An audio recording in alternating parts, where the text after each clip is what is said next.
All right, ladies and gentlemen, we have made it here to the Kings Speedway. Wanted to welcome you back racing again tonight with the World of Outlaws Sprint Car Series in the Shark Racing #1T in Hanford, California. Now, before we get too far into the video today, I really want to talk about the track prep because I think if we talk about it now, it might kind of help show you how it develops as we move through the show. So when you look at this corner, you notice the bottom is really tilled up. The middle, not so much. It is turned over, but it's much harder. And then the top looks very similar to the bottom. So what tends to happen here is they go out and the track will look fast at first, but immediately the middle blows off because it's so much harder than the rest of the track.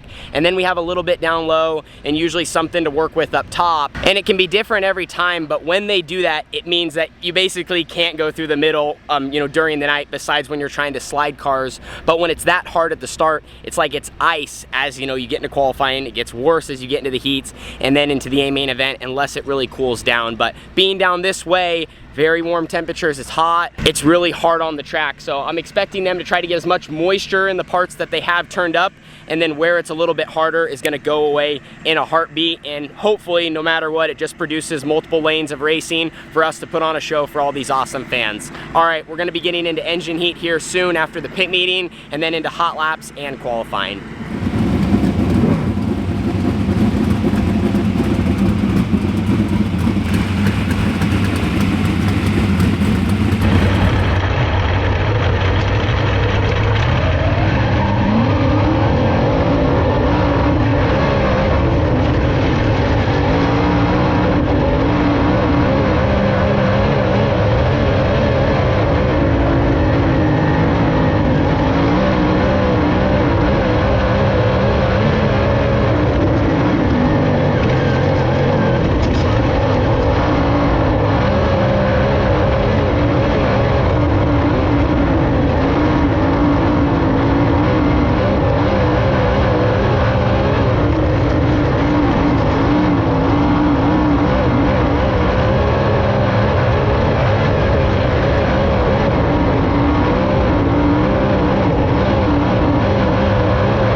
So just climbed out of the 1T after qualifying, ended up with 36 410 sprint cars here in Hanford, and I think right now we're currently sitting 6th as the final cars go out, which isn't bad. We laid down a solid time.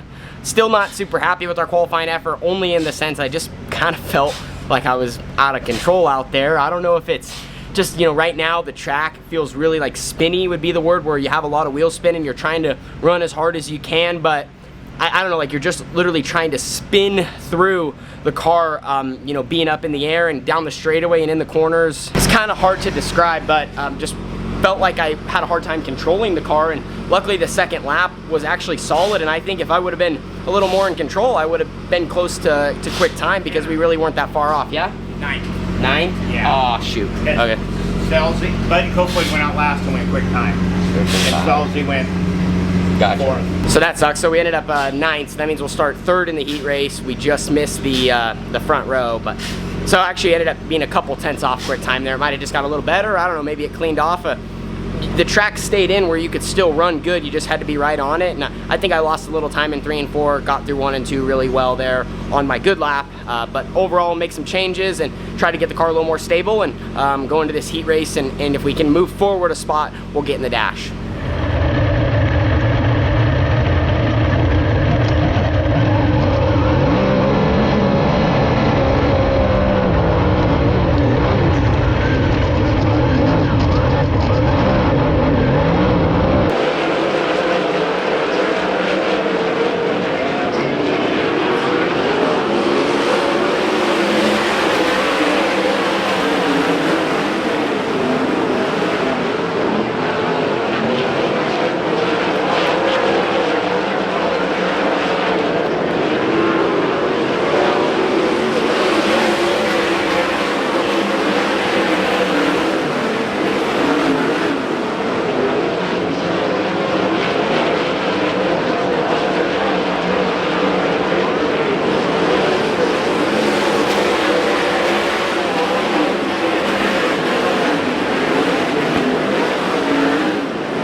was hoping to not go backwards there one spot in the heat race, but I feel like just our positioning wasn't really in our favor.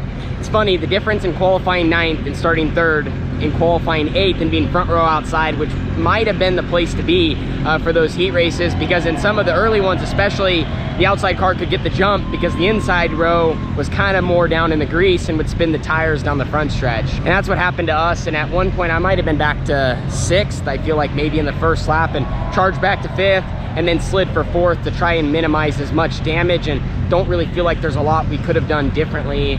Right now, the racing surface, it's weird. It looks like it has some grip. It doesn't look black slick, or, I mean, it's hard, but it really has like not a lot of grip at all. It feels like you're kind of just sliding around out there unless you get buried in the cushion. I feel like kind of what I told you guys at the beginning of the video, not that that's not really coming true, but you do see little bits of it early on. The middle kind of started to go away, but I don't know if it's the time of the year, and now as it actually has cooled down, it's not as warm, but a little bit of moisture still hanging around. And then of course they're really working on top of it, as you can see back there where they're tilling the surface, just trying to keep some grip and trying to keep it to where there's multiple lanes. Right now it's been more top dominant, but I think as the night goes on, the bottom's gonna continue to get more worked in. Also on top of it, the racing surface. Carson Macedo. Yeah, man, I want to get in the video, man. I'm trying to get on YouTube. Yeah, you in the dash? Got a lot of viewers, man. I want to be able to show. You in the dash tonight? I am, yeah. I started 8 and I drew a bad field. That's not good. Very good. Not very good. Well, we need it better than that, but hey, yeah. It's the best we can do. We'll try to charge Well, forward. hopefully the surface is a little better too. We can kind of start moving around and whatnot. Yeah, a little one lane there, but you never know. It might open up. We'll see. For sure. Luck, all right, man. thank you. Didn't expect Carson Macedo to stop on by. Yeah, right now surface, like he said, it's narrow. It's, you know, getting there, but we just need more laps, and we need just a little bit more time on the surface, and hopefully they continue to work it to kind of keep it going in the right direction. So both Shark Racing cars made the show. We're actually going to be starting pretty close to each other, Logan and I. Like I said, just want to get rolling early, and made some, you know, last minute changes just to keep working in the direction that we've been trying to get, and that's just a little bit better, more stable. Right now I feel like a lot of drivers are kind of talking about how, you know, it's almost erratic because there's not a lot to grab out there on your car, and you got to be really steady with the right foot and have your car to where you can move around and be able to run different lanes, because that's going to be key in this feature to move forward.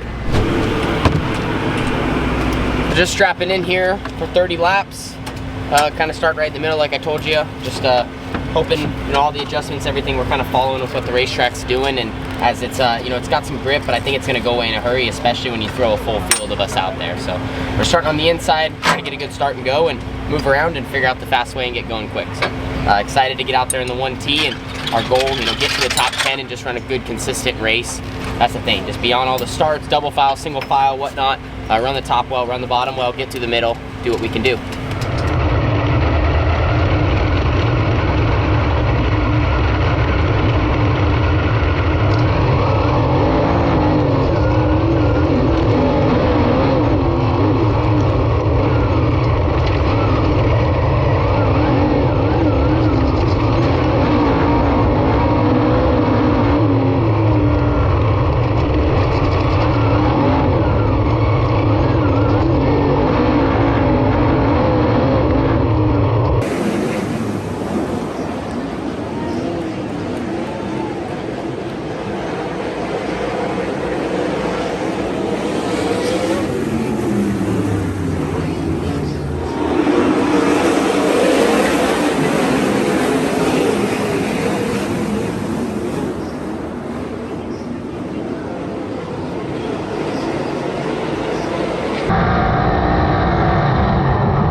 Well, our night here in Hanford is complete. The pit area is becoming more and more empty. But if you check behind me, you see my Shark Racing team. They're hard at work. They're focused on our goal and you know, looking ahead at tomorrow's race. I don't really got a lot to say about tonight's A. Started 13th, finished 16th. Felt like the surface was not you know, not the most ideal. It was hard to pass down in 1 and 2 because everyone was running the bottom. It was almost like a go-kart race when everyone's running the bottom, left front on the berm, and the rest of the track is all marbles. 3 and 4 was definitely better, and that was the end, I guess, to make up ground, but still, just overall, you know, guys weren't moving around a lot, I feel, besides when, you know, half of us got lucky on restarts and maybe got to start on the inside or got to get to the bottom, and the other half that got trapped outside the preferred line. Obviously we're not too happy and we're probably getting shuffled backwards. And that's what happened to me. I ran 11th or 12th, you know, most early on. And actually on one of the first restarts, I think I might have even gotten to 10th. I just passed some cars when they all missed the bottom and I was looking good. And then yellow came out, saved some of them. And then at some points I got saved by yellows as well. But overall kind of was right about where we started. And then there towards the end, got on the outside, looked like I was gonna get my place on the bottom. Another car and I made a slight contact, shoved me in the middle, and from there I was screwed. So yeah, I don't really know. I do feel like I could have ran a better race, and I just feel frustrated about a lot of things. I think my car was good, and that's part of what adds to it. I think in general, actually, I don't know how we could have been too much better. Just some little things with where my wing was at and just going around the track, and I don't know. At the end of the day, it is what it is. It's water under a bridge, but still sucks. These outlaw shows and, you know, running how these have been, you know, you gotta have the track position, you gotta have things go your way, and when a surface is like this tonight, it just feels like there's not a lot you can do unless you get really desperate. And I don't know, I've never been that type of driver, but I need to work that direction. You just have to be out here. But anyway, cars in one piece. Thanks to Shark Racing, like I said, I got such good people behind me. I want to do the best I can for them, and I hate having results kind of like we've stacked up here, you know, outside the top 10. You know, the speed's kind of there, but we just gotta wrap it up and put it all together. So thanks for watching. See you in the next one. Sucks that the A-main event kind of turned out how it did, but at the end of the day, like I said, it's water under a bridge. So on to the next one. You can see those guys working there behind me and help them finish load the 1T up, and we'll give it another go tomorrow night. See you then. Deuces.